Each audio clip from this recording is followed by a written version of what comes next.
Easter Island is one of the clearest and simplest examples of a society that destroyed itself. Easter is the most remote habitable scrap of land in the world, an island about 4,000 kilometers west of the coast of Chile, settled by Polynesians about AD 800, and famous for the gigantic stone statues weighing up to 80 tons that the islanders erected and then eventually tore down. So there's been a long-standing mystery how the islanders erected these gigantic statues without machines on an island without any trees or sources of rope, and why they tore them down. The answer has come out from studies by archaeologists in the last several decades, and it turns out that when Polynesians first settled Easter Island, it wasn't a bare grassland as it is today, but it was covered with a forest, including the world's biggest palm tree.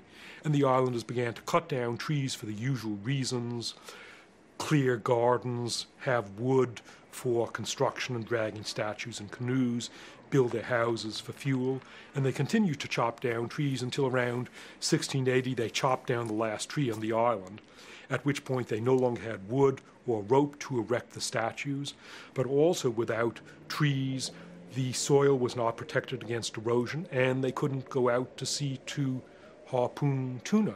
So Easter Island society collapsed in an epidemic of fighting between clans which tore down each other's statues. The only large animal that they were left with for food, now that they didn't have canoes, was humans, and the society collapsed in an epidemic of cannibalism. At that time, if you wanted to make another Easter Islander really angry, you insulted him by saying, "The flesh of your mother sticks between my teeth." The metaphor is just so obvious.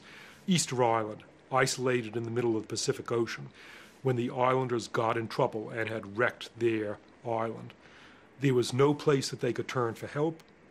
They had no place to which to flee and no friends whom they could summon for help. But similarly, if we wreck the planet Earth, isolated in the middle of space, there isn't any other planet or galaxy from which we can summon help, and there's no galaxy to which we can flee. So the collapse of Easter Island is a metaphor for what may be the collapse of global Earth society ahead of us.